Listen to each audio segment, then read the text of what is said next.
তালাবুল ইলমি ফরিদাতুন আলা কুল্লি মুসলিম, সকল মুসলমানের উপরে ইলমি দ্বীন, সকল মুসলমানের উপরে ইলমি দ্বীন শিক্ষা আল্লাহ তাআলা ফরজ করেছেন। কারণ ইলম ছাড়া মানুষ তার মনুষ্যত্ব আর আব্দিয়াত রক্ষা করা সম্ভব নয়। ইলমি দ্বীন ছাড়া কবর হাসরের শান্তি নিশ্চিত করা সম্ভব নয়। জাগতিক জ্ঞান দিয়ে দুনিয়ার জমিনে ভোগের রাজ্য গড়া যায়, কিন্তু জান্নাতের শান্তি নিশ্চিত করা যায় না। কবরের হালতকে সুন্দর বানানো যায় না। যদি কবর হালতকে কেউ সুন্দর বানাইতে চায়, তাহলে জাগতিক জ্ঞান এটা যথেষ্ট নয়। তাকে ওই জিনিস জানতে হবে, ওই জিনিস বুঝতে হবে যেটা তার রবের পছন্দ।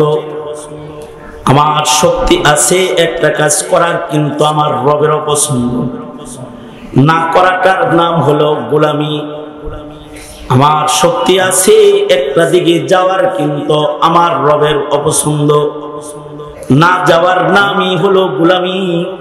এই হিল্ল তার হুরমত আর জায়েজ আর না জায়েজ জাতির কাছে পেশ করবে যে ইলমটা সে ইলমের নাম ইলমি দ্বীন, সেই শিক্ষার নাম শরীয়তের শিক্ষা, ধর্মের শিক্ষা।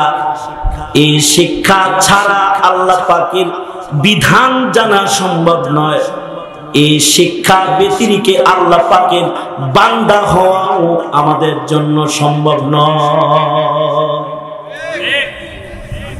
আফসোসের বিষয় হলো, আফসোসের বিষয় এখানে যেটা সেটা হলো এই, মুসলমানের ঘরে জন্মগ্রহণ করেছে, ইলমি দ্বীন কি জিনিস আর জাগতিক জ্ঞান কি জিনিস, এই দুইটা জ্ঞান সম্পর্কে যথেষ্ট ধারণাই মুসলমানের বাচ্চার নাই। সঙ্গত কারণে ইলমি দ্বীনের কদর করা, সম্মান করার শক্তি সামর্থ্য তার পয়দা হয় না। ন্যূনতম কিছু ব্যবধান তো বুঝতে হবে, ন্যূনতম কিছু ব্যবধান আমি আপনাদের সামনে পেশ করি, যাতে আমাদের মুসলিম ঘরের সন্তানদের কাছে কোরআনের মূল্যায়ন, হাদিসের মূল্যায়ন যেন প্রতিষ্ঠা হয়, মাদ্রাসা শিক্ষার গুরুত্ব যেন কমপক্ষে উপলব্ধি হয়। বেশি না, কয়েকটা ব্যবধান। একটা ব্যবধান বলছি, সেটা হলো এই, কিয়ামত পর্যন্ত কোরআন হাদিসের ভেতরে, কোরআনের ভেতরে ভুল আবিষ্কার করার শক্তি পৃথিবীর সকল শক্তি মিলেও, সকল শিক্ষা একত্রিত হয়ে কোরআন থেকে কোনো ভুল বের করার ক্ষমতা কারোর নাই। কারণ এর সনদ হলো লা রাইবা ফি, এটা নির্ভুল, এর ভেতরে কোনো ভুল নাই। আল্লাহু আকবার জোরে করে বলেন, আরো জোরে আওয়াজ করে বলেন, আওয়াজ করে বলেন আল্লাহু আকবার। কারা বের করতে পারবে না ভুল? অশিক্ষিতরা না, দুনিয়ার সব শিক্ষিত মিলেও কোরআনে কারীমের ভেতরে কোনো ভুল আবিষ্কার করতে পারবে না। ঈমানের সাথে বলেন, ঈমানের সাথে, বিশ্বাসের সাথে বলেন, পারবে? জোরে আওয়াজ করে বলেন, পারবে? কিন্তু জাগতিক জ্ঞানের ভুল, এটা ধরার জন্য শিক্ষিত হওয়ারও দরকার নেই। এই কারণেই কয়েকদিন আগেও যে শরীফ শরীফার গল্প বয়ে এসেছে, এইটা কোনো অধ্যাপকের চিন্তা হয় নাই, কোন শিক্ষিত লোকের চিন্তা হয় নাই। আমার দেশের আন্ডা বাচ্চারা পাতা ধরে টান দিয়ে ছেড়ে ফেলে দিয়েছে, কারণ ওরাও বুঝে এই শিক্ষা সঠিক শিক্ষা না। জাগতিক শিক্ষার ভেতরে ভুল রয়েছে, কোরআনের শিক্ষার ভেতরে ভুল নাই। একটা ব্যবধান,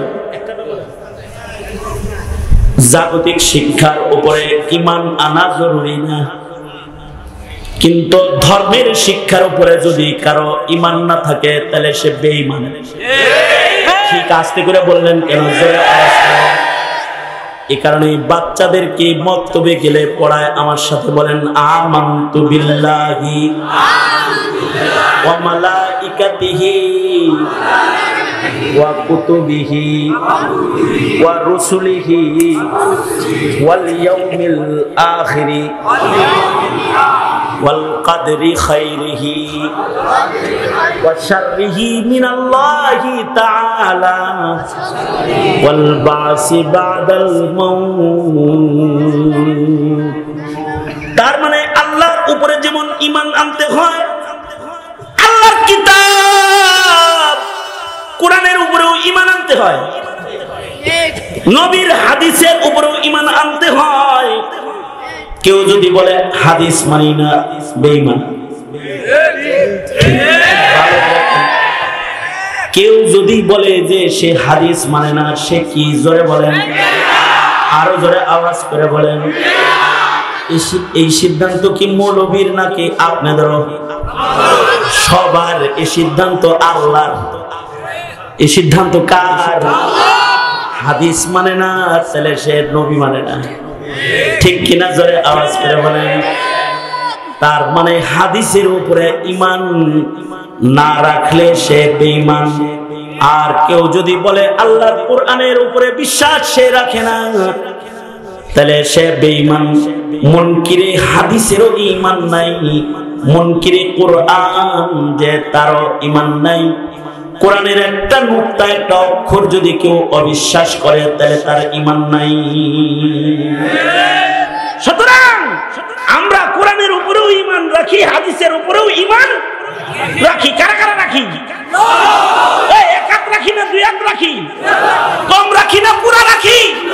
জোরে আওয়াজ করে বলেন, কম রাখি না পুরা রাখি? পুরা ঈমান রাখি। আল্লাহু আকবার বলেন। আপনামান আপনামান। তার মানে হলো কোরআন হাদিসের উপরে যার ঈমান নাই, তার কি? তার কি নাই? তার ঈমান নেই। কোরআন হাদিসের উপরে যার বিশ্বাস নেই, তার ঈমান নেই, সে বেঈমান। সে কি? জোরে বলেন, আরো জোরে আওয়াজ করে বলেন। এবার আমি বললি, আপনাদের গ্রামের কেউ যদি বলে যে আমি জাগতিক শিক্ষার উপরে আমার ঈমান নাই, বলেন তো সে কি বেঈমান? বুঝে গেছেন না? না বুঝে? বুঝে গেছেন তো? আমার পরিচিত আমি লোক পাইছি, আমি কিছু গল্প বলি, গল্পের থেকে কিছু শিক্ষা নেন। একটা গল্প হলো, এক মুরব্বী আছে আমার পরিচিত, মারা গেছে। উনি জীবনে কোনোদিন ওষুধ খেয়ে দেখেন, কারণ ঔষধের উপরে ওনার কি নাই। ওষুধ বলতে বুঝাইতে চাচ্ছি আমি প্যারাসিটামল, হিস্টাসিন, তারপরে অ্যান্টিবায়োটিক, অমুক তমুক, এগুলো জীবনে খায়নি। ওনার কথা হলো গাছ গাছলার ভিতরে আগলা ন্যাচারাল ঔষধ দিছে, আমার অসুখ হইলে আমি ন্যাচারাল ওষুধ খাবো। এই যে মুখে রুচি নাই, হয়তো কি আমলকি এগুলা খাইতো। জ্বর আসছে, কাশি হয়েছে, বাসক পাতা, আদার রস, তুলসী পাতা। এর কারণে কি ওনার ইমানি কোনো নোকসান হয়েছে? ওনার আখেরাত বাদ হয়েছে? আর একটা দৃষ্টান্ত, আমি এক মুরব্বী পাইছি, ওনার ছেলেরা 3 তলা বিল্ডিং করছে, ওনার ছেলেরা। কিন্তু উনি জীবনে কোনোদিন এই বিল্ডিং এ যায় থাকেন। জোর করে বলা মানে ধরে নিলেও ছটফট করে বাইরে চলে আইছে। জিন্দিগির শেষ নিঃশ্বাস পর্যন্ত কুড়ে ঘরেই থাকছে, টিনের ঘরেই মরছে। কিন্তু ওনার ছেলেরা 3 তলা বিল্ডিং করছে। রাত্রে কোনোদিন ওনার একটু বরকতের জন্য বাপ হিসেবে শোয়ানোর জন্য ধরে নিয়ে গেলে বলতো উনি যে আমি এত বোকা না যে ইট পাথর বালি আর রডের নিচে আমি শুয়ে থাকবো, আর রাত্রে এটা আমার মাথায় পড়বো আর আমি মরবো শখ করে, এরকম জিনিসের নিচে আমি থাকতে রাজি না। সেই বিল্ডিং এর নিচে শয় নাই। তার মানে ইঞ্জিনিয়ার সাহেব যে এই বিল্ডিং এর গ্যারান্টি দিছে 100 বছর, হে এই গ্যারান্টির কাগজটাকে কথা কর না কেন? এই গ্যারান্টির কাগজটাকে সে মানে না। কিন্তু কোরআনের গ্যারান্টি হলো ইলা ইয়াউমিল কিয়ামা, কিয়ামত পর্যন্ত ইন্না নাহনু নাযালনা যিকরা ওয়া ইন্না লাহু লাহাফিজুন। এই গ্যারান্টির কাগজ যদি কেউ না মানে তাহলে সে বেঈমান, বেঈমান, বেঈমান।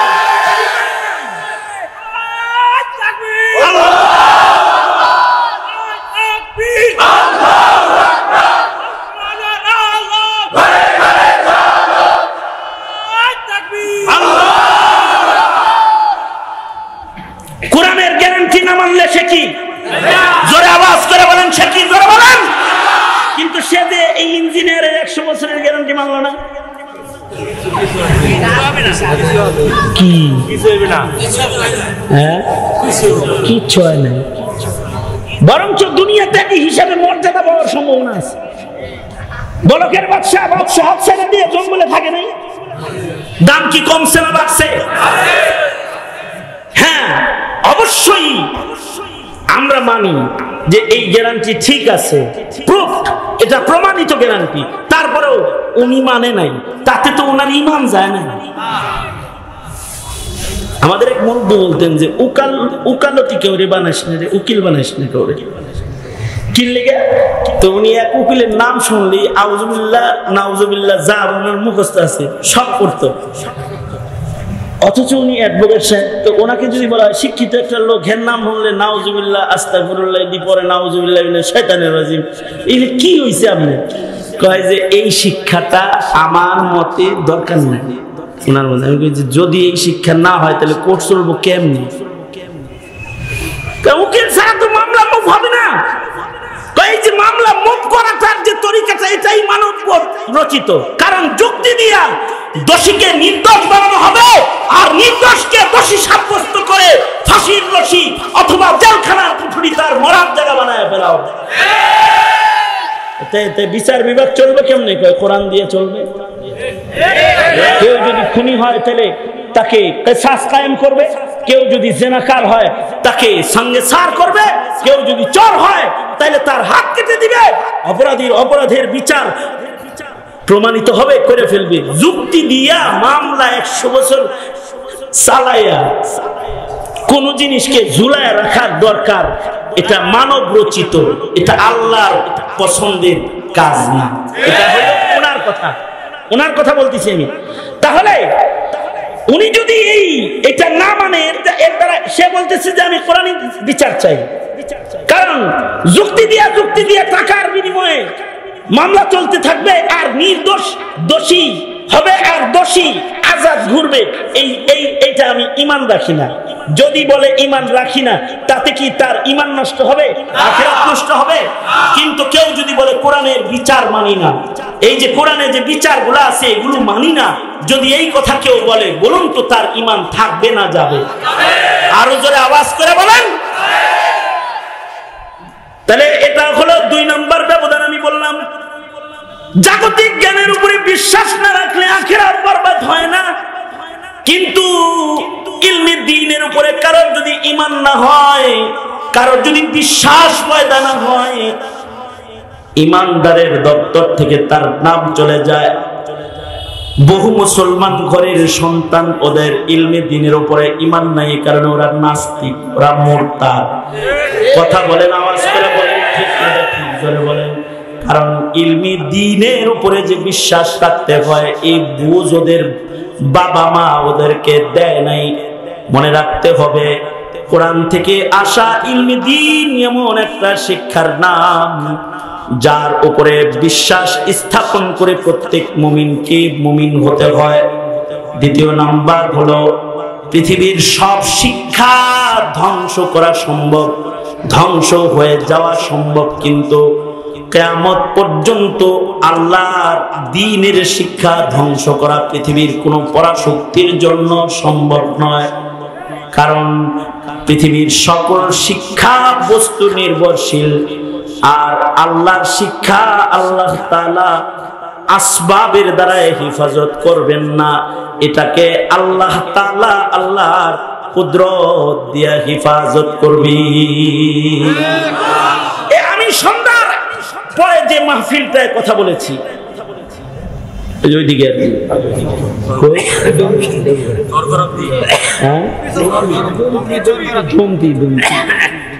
ওখানে আমি কয়েকটা ছেলেকে পাগড়ি দিছি। এই আজকের ঘটনা, একটা ছেলেকে পাগড়ি দিলাম, ও মাত্র 9 মাসে হাফেজ হয়েছে। সুবহানাল্লাহ, আরো আস্তে করে বলেন। কয় মাসে হাফেজ হয়েছে? 9 মাসে যে 30 পারা কোরআন ওর সিনার ভেতরে প্রবেশ করলো, এটা কি কোনো ব্যক্তি প্রবেশ করায়ছে না আল্লাহ প্রবেশ করায়ছে? জোরে আওয়াজ করে বলেন। আজকে যদি পৃথিবীর কম্পিউটার, কাগজ কলম, বাতি বাতিল হয়, কোন কারণে যদি এগুলো হারিয়ে যায়, আর যদি নূহ নবীর প্লাবন হয়, সব যদি পানির নিচে যায়, সব শিক্ষা গোল্লায় যাবে। কিন্তু একটা শিক্ষা প্লাবন থেমে গেলে গাছতলায় আবার শুরু হবে, সেটা হলো ইলমি দ্বীন, যে মানুষের সিনায় সিনায় হেফাজতে আছে। আবার দারুল উলুম দেওবন্দের ডালিম তলার মতো আবার মাদ্রাসা কায়েম হয়ে যাবে। এ কায়েম করবেন কে? জোরে আওয়াজ করে বলে। সর্বশেষ ব্যবধান যেটা আমি বলতে চাই, যে ব্যবধানের মাধ্যমে আমি আমার আলোচনাটা এতে টেনে দিতেছি, সেটা হলো এই দুনিয়ার কোন শিক্ষা অর্জন করে যদি কেউ আমল না করে, অসুবিধা নাই। ইঞ্জিনিয়ার জীবনে ইঞ্জিনিয়ারগিরি করে নাই, বদনাম নাই। ডাক্তার জীবনে কোনোদিন রোগী দেখে নাই, বদনাম নাই। এলএলবি পাস জীবনে কোনোদিন কোর্টের বারান্দা দিয়ে ঘুরে নাই, তার বদনাম নাই। তাতে শিক্ষা অপমানিত হয় নাই, শিক্ষিত অপমানিত হয় নাই। কিন্তু ইলমে দ্বীন এমন একটা ইলমের নাম, যদি এই ইলম শিখার পরে এর আমল যদি কারোর ভেতরে না পাওয়া যায়, সে আল্লাহর কাছে ধিক্কৃত। এমন আলেমকে দোজকের আগুনের ভেতরে আল্লাহ তাআলা সবার আগে ফেলবে, যার ইলম আছে কিন্তু আমল নাই। জাতির ভেতরেও যদি কোনো আমল ছাড়া মৌলবী সাহেব পাওয়া যায়, যে মৌলবী ইলম হাসিল করেছে কিন্তু আমল করে না, জাতি তাকে আলেম কয় না, জাতি সবাই মিলা তাকে জালেম কয়। কারণ ইলমে দ্বীন এমন ইলম নয় যে গাধার বোঝার মতো বহন করে সারা জন্ম চলা যায়, বরঞ্চ ইলমে দ্বীন এমন একটা ইলমের নাম যেটা সারা জন্ম আমল করতে হয়, সারা জন্ম এটা বিতরণ করতে হয়, যার বিতরণ আর আমলের মাধ্যমে জাতির কল্যাণ হয়। আর যিনি এই আমল করে তার মর্যাদা বেড়ে যায়। এ কারণে পৃথিবীতে বড় আলেম যত আছে, তাদের আমল খুঁজে দেখো অনেক বড়। কেউ যদি আলেম হয় কিন্তু আমল না হয়, জানে কিন্তু যদি আমল না করে, তাহলে সে জালেম। ইতিহাসের পাতা তাকে জালেম হিসাবেই চিনে। পৃথিবীর ইতিহাসে একজন আলেম ছিল, নাম আবুল ফজল ফয়জি। সম্রাট আকবরকে যে দ্বীনে ইলাহি নির্মাণ করার জন্য কুবুদ্ধি দিয়েছে, সম্রাট আকবরকে আবুল ফজল ফয়জি বলে 1000 বছর হয়ে গেছে, মুহাম্মদুর রাসূলুল্লাহ ধর্ম পুরান হয়ে গেছে। ফয়জি বলে, সম্রাট আকবর আপনি আরেকটা ধর্ম প্রণয়ন করেন, যার নাম দিবেন দ্বীনে ইলাহি। প্রণয়ন করলো, দ্বীনে ইলাহি চালু করলো। জমানার আলেমরা ফতোয়া দিল, তো দ্বীনে ইলাহি বরবাদ হয়ে গেল। অথচ ফয়জি এত বড় আলেম ছিল, দারুল উলুম দেওবন্দে গেলে দারুল উলুমের লাইব্রেরিতে এখনো ফয়জির লেখা তাফসীর ওইটা গ্লাসের ভিতরে আটকায় রেখে দিয়েছে, তাফসীরে বেনুকাত। তার মানে হলো এত বড় আলেম ছিল ফয়জি যে 30 পারা কোরআনের তাফসীর লিখেছে। 30 পারা কোরআনের তাফসীর লিখতে গিয়ে কোনো নুকতাওয়ালা একটা অক্ষর তার কিতাবের ভিতরে সে ব্যবহার করে নাই। তাফসীরে বেনুকাত তার মানে হলো 30 পারা কোরআনের ব্যাখ্যা লিখেছে নুকতা ছাড়া অক্ষর দিয়ে। কত বড় ভাষা, কত বড় পাণ্ডিত্য তার ভেতরে থাকলে এত বড় সাজার নাজের কার্য সে সম্পাদন করতে পারে। এত বড় আলেম হওয়ার পরেও দ্বীনে ইলাহি চালু করে আহলুস সুন্নাহকে বাইপাস করার চেষ্টা করেছে। জাতি জীবনে তাকে আলেম বলে না। জাতি যদি ভ্রষ্ট কোনো আলেম জমিনে দেখতে পায়, তো তাকে আবুল ফজল বলে গালি দেয়। তারে বলে আবুল ফজল ফয়জি। তার মানে হলো ইলম যার থাকবে, আমল তার ভেতরে থাকবে। যার ভেতরে ইলম আছে কিন্তু আমল নাই, সে আলেম নয়, সে আলেম নামের কলঙ্ক হয়ে যায়, কলঙ্ক হয়ে যায়। এ কারণে ইতিহাসের পাতায় আলেম যত বড় পাওয়া যায়, তার আমলও তত বড় পাওয়া যায়। ইমামে আযম আবু হানিফা রাহমাতুল্লাহ আলাইহি 40 বছর এশার ওযু দিয়ে ফজরের নামাজ আদায় করেছেন। সুবহানাল্লাহ, রাস্তে করে বলেন সুবহানাল্লাহ। কত বছর? 40 বছর এশা রুজু দিয়ে ফজর পড়েছেন, রাতের ঘুম নিজের জন্য হারাম করেছেন, আর প্রতি রাত নফল নামাজের দরিয়া প্রবাহিত করেছেন। ইমামে আবু ইউসুফ রাহমাতুল্লাহ আলাইহি হানাফি মাযহাবের আরেক আলেমের নাম, যিনি প্রতি রাতে 200 রাকাত করে নফল নামাজ পড়েছেন। আব্দুল্লাহ ইবনে মুবারক রাহমাতুল্লাহ আলাইহি সারা জীবন রাতের বেলায় দাঁড়ায় দাঁড়ায় নফল পড়েছেন। বড় আলেমদের আমলও বড় হয়। ইতিহাসের পাতায় আমরা যত বড় আলেমের নাম লই, যাদের নামগুলো ইতিহাসের পাতায় স্বর্ণাক্ষরে লেখা আছে, তারা শুধু জাননেওয়ালা আলেম নয়, তারা বা আমল আলমিদি। তাদের দেখলে মনে হয় যে শেষ জমানায় কোন সাহাবী আল্লাহ পাঠাইছে। মানে নবীর যুগে ইবাদতের যে রং সাহাবীদের ভেতরে ছিল, বড় বড় আলেমদের ভেতরে সেই রং তালাশ করে পাওয়া যায়। আরে ইলম এত গুরুত্বপূর্ণ দৌলতের নাম, এটা আলেম হয়ে হাসিল না করে যদি কেউ মুরিদ হয়েও হাসিল করে ফেলায়, কোন পীরের কাছ থেকে যদি সামান্য কিছু ইলম কারণ সিনার ভিতরে যদি ঢুকা যায়, একটা চিল্লা লাগায় যদি তাবলীগের মাধ্যমে 6টা কথা কারোর হৃদয়ে ঢুকা যায়, ইলম হলো ওই নূরের নাম, যার অল্প কিছু কারোর সিনার ভেতরে গেলে তার বদনের ভেতরে ইলমের নূর প্রকাশ পায়। দেখলে তার শাইখুল হাদিস মনে হয়। দূরপাল্লার গাড়িতে যাইতেছি, পাশে একটা লোক বসা আছে, দেখা মনে হয় যেন একটা শাইখুল হাদিস বসে রয়েছে। আমি জিজ্ঞাসা করলাম, ভাইজান আপনি কোন মাদ্রাসার খাদেম? লোকটা বলে, উস্তাদ জি। আমারে কয়, উস্তাদ জি আমি আপনাকে চিনি, কথা কন না কেন? তাই আমার লগে কয়, ভয়ে কথা কই না। তা আপনারেও তো আমি চিনি নাই, ডরে কথা কই না। আমারে কেন ডরান? আমি বললাম, আপনারে দেখেও তো মনে হয় আপনি কোন মাদ্রাসার শাইখুল হাদিস সাহেব বসে রয়েছেন। এ কথা বলতে চোখের পানি ছেড়ে দিয়ে লোকটা কান্দে আর কয়, উস্তাদ জি আমি একটা 3 চিল্লার সাথী, আলেমদের সোহবতে থেকে থেকে আমার একটু রং পাল্টাইছে। আমি একটা জাহিল মূর্খ মানুষ, আমি রং পাল্টানোর কারণে আপনি আমারে আলেম মনে করতেছেন। আমার হাত ধরে কান্দে আর কয়, উস্তাদ জি কতই না মজা হইতো যদি এমন হইতো যে ভুলটা আপনি করেছেন, এই ভুলটা যদি বিচারের দিন, যেদিন কাহারার জালাল লইয়া আল্লাহ বিচার করতে দাঁড়াইব, আর ফিরিস্তারা 2টা কাতার করব, টেনে টেনে দোজখীদেরকে বাম কাতারে দাঁড় করাইব, আর জান্নাতীদেরকে ডান কাতারে দাঁড় করাইব। ওই দিন যদি ফিরিস্তারা আমাকে আলেম মনে করে যদি আপনাকে লোকে দাঁড় করাই দিত, তাহলে আমার হিসাবটা সহজ হয়ে যাইতো।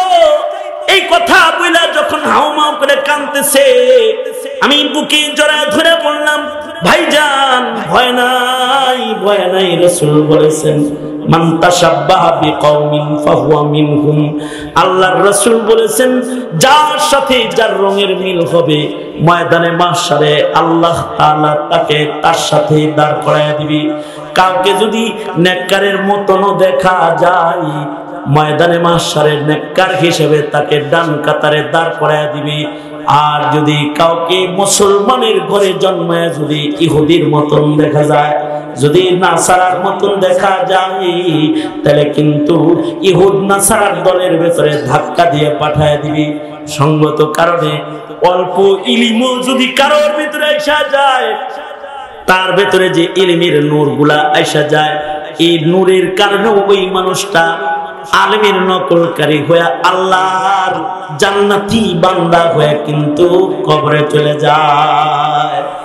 আর এতটুকু জরুরি ইলম যদি কারোর ভেতরে না আসে, তখন সে জন্মায় মুসলমানের ঘরে কিন্তু রাসূলকে গালি দেয়, জন্মায় মুসলমানের ঘরে কিন্তু কাদিয়ানীকে পক্ষে কথা কয়, জন্মায় মুসলমানের ঘরে কিন্তু নাস্তিক মোরতাদের দালালি করা শুরু করে দেয়, পশ্চিমাদের দালাল হয়ে দাঁড়ায় যায়। জন্মায় মুসলমানের ঘরে, কিন্তু কোরআনের বিপক্ষে কথা বলা শুরু করে দেয়, হাদিসের বিপক্ষে কথা কয়, আলেমের বিপক্ষে কথা কয়। অথচ লাল চামড়ার গোষ্ঠীরা তার দেশে যখন ট্রান্সজেন্ডার কায়েম করবার চায়, আর সমকামিতা আর চার সন্তানের ফ্যাক্টরি যখন খুলতে চায়, তখন সেই বুবার মতো শয়তানের মতো বসে থাকে। কারণ কতটুকুন ইলমও তার নাই, কখন চুপ থাকতে হয় আর কখন মুখ খুলতে হয়, এতটুকুন জ্ঞান তার ভেতরে নাই। সঙ্গত কারণে হে জাতি নিজের প্রজন্মকে এতটা মূর্খ অবস্থায় ছেড়ে দিও না যে সে তার ঈমান চিনতে পারে না, ইসলাম চিনতে পারে না। আদালতে কিবরিয়াতে কিন্তু আসামি হয়ে দাঁড়ায় যেতে হবে। তালাবুল ইলমি ফরিদাতুন আলা কুল্লি মুসলিম। হ্যাঁ, অবশ্যই এই ইলমি দ্বীন আল্লাহ যাকে দেয় সে পায়। মাইরিদিল্লাহু বিহি খাইরাই ইফাক্কিহু ফিদ্দীন। আল্লাহ যার কল্যাণ চায় আল্লাহ তাকে ইলম দান করে, সহি সমঝ দান করে। সঙ্গত কারণেই নবীকেও আল্লাহ বলে অকুর রাব্বি জিদনি ইলম। হে বন্ধু, আপনি আমার কাছে বলেন, হে আমার প্রতিপালক, আপনি আমাকে ইলম বৃদ্ধি করে দেন। ইলমি দ্বীন এটা ব্যক্তির অর্জন নয়, এটা রবের দান। জোরে বলেন কার দান? আরো জোরে আওয়াজ করে বলেন কার দান? ইলম এটা রবের দান। সঙ্গত কারণে ইলম আল্লাহর কাছে চাইতে হয়, সহি বুঝ আল্লাহর কাছে চাইতে হয়। প্রজন্মকে সহি বুঝ দেওয়ার মেহনত করব, আর নিজেরা ইলমি দ্বীন আল্লাহর কাছে চাইব। ইনশাআল্লাহ বলেন, ইলমের কদর করব ইনশাআল্লাহ, ইলমের কদর করব, জাতিকে ইলমি দ্বীনের কদর শিখাবো ইনশাআল্লাহ। চিল্লায় বলেন, আরো যারা আওয়াজ করে বলেন। সুতরাং মাদ্রাসা, আলেম উলামা, কোরআন সুন্নাহ এর পক্ষে থাকবো না বিপক্ষে থাকবো? জোরে আওয়াজ করে বলেন, পক্ষে থাকবো না বিপক্ষে থাকবো? কারা কারা পক্ষে থাকবো? আল্লাহ আপনি কবুল করেন, আমিন বলেন। আর হাত ধরেন, আমার সাথে স্লোগান দেন। আমি বলবো আলেম উলামা যেখানে, আপনারা বলবেন আমরা আছি সেখানে। আলেম উলামা যেখানে, আলেম উলামা যেখানে, আলেম উলামা নাই যেখানে, কোরআন সুন্নাহ যেখানে, কোরআন সুন্নাহ নাই যেখানে, কাফের কাফের, কাদিয়ানীরা কাফের, কাফের কাফের, ফাঁসি ফাঁসি ফাঁসি চাই, নাস্তিক মুরতাদের ফাঁসি চাই, ফাঁসি ফাঁসি ফাঁসি চাই। নারে তাকবীর, নারে তাকবীর। আল্লাহ কবুল করেন, জোরে বলেন আমিন। আরো জোরে আওয়াজ করে বলেন আমিন। মুহতারাম হাজিরিন, আমি আমার এই সময়টুকুনের আলোচনায় ইলমি দ্বীনের যে গুরুত্ব আপনাদের কাছে পেশ করলাম, নিজের প্রজন্মের একটি সন্তান যেন এমন না হয় যারা ইলম থেকে মাহরুম হয়ে যায়, প্রজন্মের একটি ফুল যেন এমন না হয় যে ঈমানের বাগান থেকে ঝরে যায়। চেষ্টা থাকবে ইনশাআল্লাহ, ইনশাআল্লাহ, ইনশাআল্লাহ। সুতরাং এর সংরক্ষণে মাদ্রাসা কায়েমের বিকল্প নাই। কারণ স্কুল কলেজ ইউনিভার্সিটি গুলোকে দিন শূন্য করে এগুলোতে ললিত কলা এস্টাবলিশ করা হয়েছে। ধর্মীয় রীতিনীতি সরা দিয়ে এখানে সমকামিতা আর নষ্টামি ভ্রষ্টামি প্রবেশ করানো হয়েছে। আওয়াজ করে বলেন ঠিক না? ঠিক করে বলেন। সুতরাং মাদ্রাসার পক্ষে থাকতে হবে। আল্লাহ কবুল করেন। সবাই ইস্তেগফার করেন। আস্তাগফিরুল্লাহ রাব্বি মিন কুল্লি যামবি ওয়া আতুবু ইলাইহি লা হাওলা ওয়ালা কুওয়াতা ইল্লা বিল্লাহিল আলিয়্যিল আযীম। আস্তাগফিরুল্লাহাল্লাযী লা ইলাহা ইল্লা হুয়াল হাইয়ুল কাইয়্যুম ওয়া আতুবু ইলাইহি। আস্তাগফিরুল্লাহ রাব্বি মিন কুল্লি যামবি ওয়া আতুবু ইলাইহি লা হাওলা ওয়ালা কুওয়াতা ইল্লা বিল্লাহিল আলিয়্যিল আযীম। একটি বছর জেলখানায় আমি দোয়া করেছি, আমার সাথে আমিন বলার কেউ ছিল না। আজকে যারা বসেছেন কমাস কম আমার সাথে আমিন বলার জন্য বসেন। আস্তাগফিরুল্লাহাল্লাযী লা ইলাহা ইল্লা হুয়াল হাইয়ুল কাইয়্যুম ওয়া আতুবু ইলাইহি। আস্তাগফিরুল্লাহাল্লাযী লা ইলাহা ইল্লা হুয়াল হাইয়ুল কাইয়্যুম ওয়া আতুবু ইলাইহি। আলহামদুলিল্লাহি রাব্বিল আলামিন। والصلاة والسلام على سيد الأنبياء والمرسلين محمد وعلى آله وأصحابه أجمعين. ربنا ظلمنا أنفسنا وإن لم تغفر لنا وترحمنا لنكونن من الخاسرين. اللهم إنا نسألك الجنة ورزاك ونعوذ بك من النار. ফেলিয়ে না দিও রে মওলা, ফেলিয়ে না দিও। গুনাহ যত করেছি আমরা ক্ষমা তুমি করিও। বান্দা আছে বন্দিগি নাই, শেষ করেছি জিন্দেগি আখিরাতের বিচার দিনে এ পাপীদের উপায় কি? রহমান রহিম নামে নিয়েছি আল্লাহ তোমায় মানিয়া, কেমন করে আমাদের তুমি জাহান্নামে ফেলিবা? মাফ করে দাও আল্লাহ, মাফ করে দাও। গুনাহ যত করেছি আমরা ক্ষমা তুমি দাও। ইয়া আল্লাহ, দারুল উলুম খাদিমুল ইসলাম মাদ্রাসার আয়োজনে আয়োজিত মহতি মাহফিল রব্বুল আলামিন দুদিন ব্যাপী সম্মেলনের আখেরি মুনাজাতে আমরা দুটি হাত বাড়ায় ধরেছি। ভিক্ষুকের মতো তোমার কাছে হাত তুলে মাপ চাই আল্লাহ।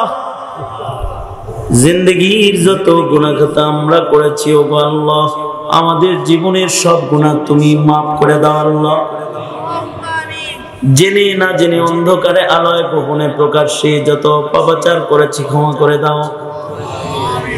বেপানাহকে পানাহ দাও, বেরুজিকে রুজি দান করো, অশান্তি দূর করে শান্তির ফয়সালা করো আল্লাহ রাব্বুল আলামিন।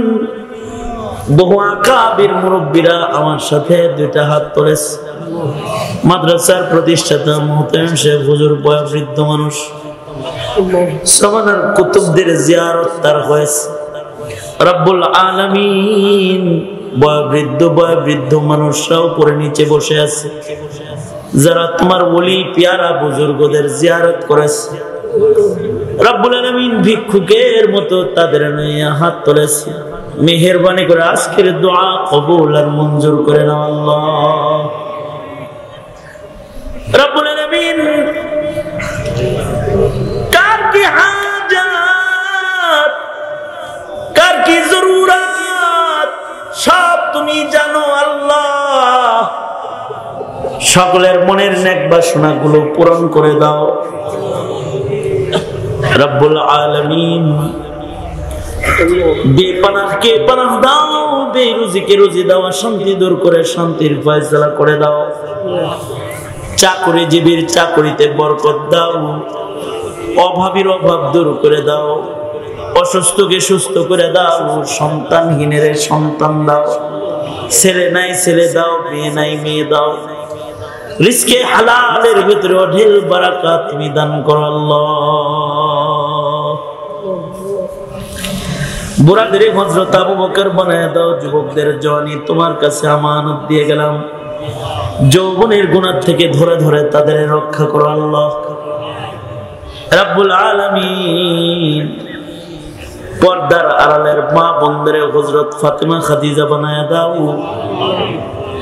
আমাদের সন্তান সন্ততিদেরকে ইয়া আল্লাহ আলেমে রব্বানি হক্কানি করে কবুল মঞ্জুর করো আল্লাহ। বন্ধু বড় ভাই আবু সাইদ সাহেবকে কবুল মঞ্জুর করে নাও ইয়া আল্লাহ। মুহতারাম সাহেব হুজুর সহকারে যত উলামা হযরতরা এখানে উপস্থিত রয়েছে, বড় বড় দরবার থেকে রব্বুল আলামিন দল ধরে ধরে উলামারা এখানে হাজিরা দিয়েছে। প্রিন্সিপাল, ভাইস প্রিন্সিপাল, কলেজের প্রিন্সিপাল, শিক্ষিত জন দল ধরে বসে এখানে বসে বয়ান শোনাচ্ছে। রব্বুল আলামিন তাদের জিন্দেগির ভেতরে তুমি বরকত দান করো। আয় রব্বুল আলামিন আলেমদেরকে সত্যিকারের নায়েবের নবী হিসেবে আসমানে লিখা দাও আল্লাহ। তলবে ইলম যারা আছে ওদেরকে জেহেন যাকাওয়াত বৃদ্ধি করে দাও, ফাহম সমঝ আলী বানায় দাও রব্বুল আলামিন। জিন্দেগির এমন কোন মুনাজাত বাদ নাই যে মুনাজাতে মা বাবার কথা বলি নাই। এখানে বহু সন্তান এমন আছে যারা মাও হারাইছে, বাবাও হারাইছে, নিজের হাতে নিজের মা কবরে রেখেছে, নিজের হাতে নিজের বাপ কবরে রেখেছে। জীবনে কোনদিন মা ডাক তাদের নসিব হবে না, জীবনে কোনদিন আব্বা ডাক তাদের নসিব হবে না। ও আল্লাহ, যাদের আব্বা আম্মা কবরে চলে গেছে তাদের আব্বা আম্মার কবরগুলো জান্নাতের বাগান বানায় দাও। যাদের আব্বা আম্মা আছে হায়াত বাড়ায় দাও, বেশি বেশি করে খেদমত করতে পারে তৌফিক দাও রব্বুল আলামিন। আমাদের আনয়ান সন্তানদেরকে নেককার বানাও ইয়া আল্লাহ। ওদের আলমে রব্বানি হক্কানি বানাও, নাজাতের উসিলা বানায় দাও।